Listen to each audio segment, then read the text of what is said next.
Football is a game of cycles, but for decades, the UEFA Champions League was governed by a single unbreakable law: no team defends the crown. That was until three men, known simply as the BBC, decided to rewrite history. Since the rebrand in 1992, the trophy had become a poison chalice. AC Milan, Ajax, Manchester United, all giants fell the year after their triumph. The European Cup was a mountain no one could climb twice in a row. In 2013, Real Madrid completed a €100 million puzzle by signing Gareth Bale. Alongside Karim Benzema's link-up play and Cristiano Ronaldo's clinical finishing, the most expensive strike force in history was born. The journey began in Lisbon. La Decima, a 93rd minute miracle that broke a 12-year drought.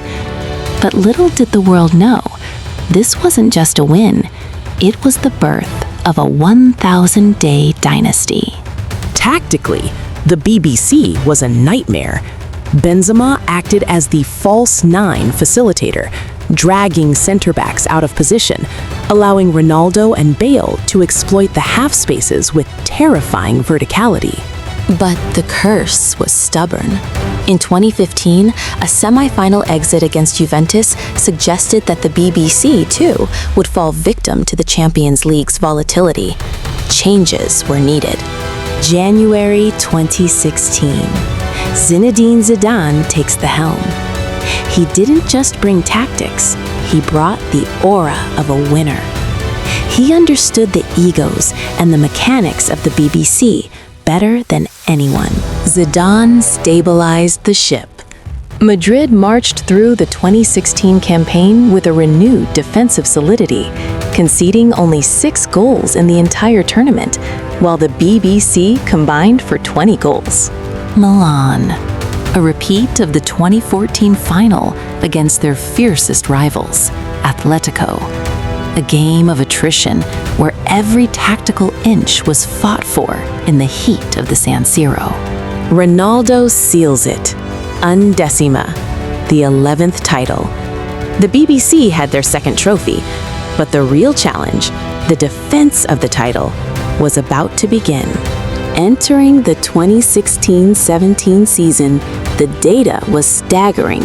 The BBC averaged 2.5 goals per game when starting together. They weren't just winning, they were outscoring entire leagues. When Bale suffered injuries, Zidane pivoted. He moved from a flat 4-3-3 to a 4-4-2 diamond, putting Isco behind Ronaldo and Benzema. This tactical flexibility made them even harder to press. This was the year Ronaldo evolved. No longer the marauding winger, he became the ultimate predator. In the 2017 knockouts, he would score 10 goals from the quarterfinals onwards. Pure efficiency. Against Bayern in the quarters, the BBC's presence forced the German giants to sit deep. Ronaldo's hat trick shattered them. The curse was starting to look like a myth. Cardiff, 2017. Standing in their way was Juventus, a team that had only conceded 3 goals in the entire tournament. The best attack versus the best defense. Something had to give. Zidane's instructions were clear: exploit the wide areas and use late runs from midfield. The BBC's movement distracted the Juve backline, allowing Casemiro and Asensio to find the net. For the first time in the Champions League era, a team defended the title. The 59-year-old curse was broken. The BBC had achieved the impossible, but they weren't done yet.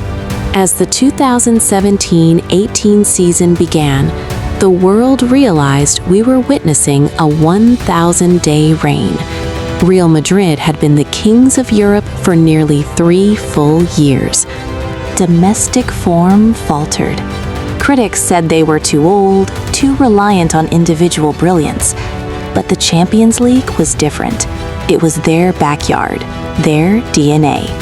The round of 16 against PSG was supposed to be the passing of the torch.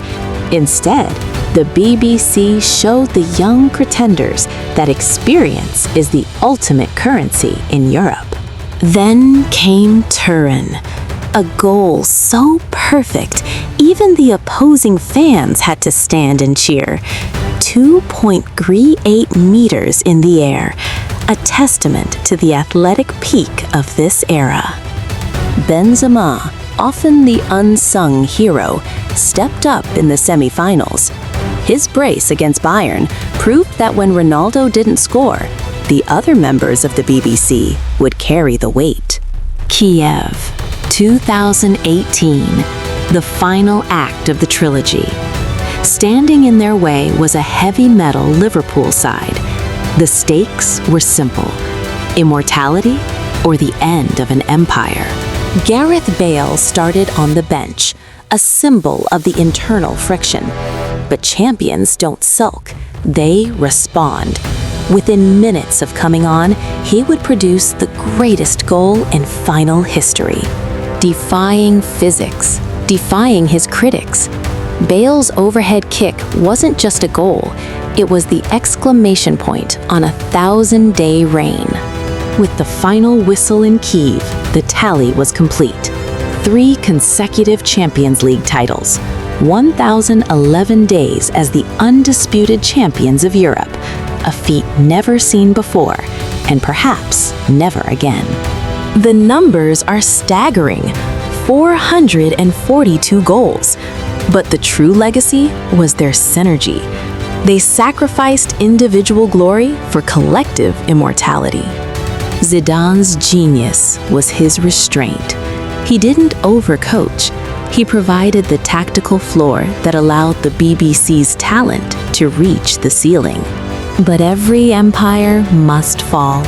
In the post-match interview in Kyiv, Ronaldo hinted at his departure. The triad was about to break. The summer of 2018 saw the departure of the king. Ronaldo left for Italy, leaving behind a void that seemed impossible to fill. The 1,000-day reign had officially concluded. Benzema remained, proving he was more than just a facilitator. He would go on to win a Ballon d'Or, carrying the torch of the BBC's legacy into a new generation. Bale's path was more turbulent, but his trophy cabinet remained full. He left as a legend of the big moments, the man who arrived for the finals. We cannot speak of the BBC without the engine room. Modric, Kroos, and Casemiro provided the stability that allowed the front three to conquer the world. What truly broke the curse was mental strength. They never panicked. Whether down a goal or facing a penalty shootout, they believed the trophy belonged to them. The BBC era turned Real Madrid into a global phenomenon once again. They weren't just a team. They were a brand of excellence that inspired millions. Other trios may have had more flair, but none had more steel. In the history of the game, the BBC stands alone as the only trident to conquer Europe 3 years running. Zinedine Zidane left shortly after Kyiv, his mission accomplished. He had managed the unmanageable and achieved the unachievable. The 1,000 days are over, but the echoes remain. Every time a team tries to defend the Champions League, they are chasing the ghost of the 2016-2018 Real Madrid. They broke the curse. They defied the odds. They redefined greatness. Bale, Benzema, Cristiano, the BBC, the architects of a dynasty. This was the 1,000-day reign, a story of how 3 men and a manager broke the most famous curse in sports history, forever etched in the stars.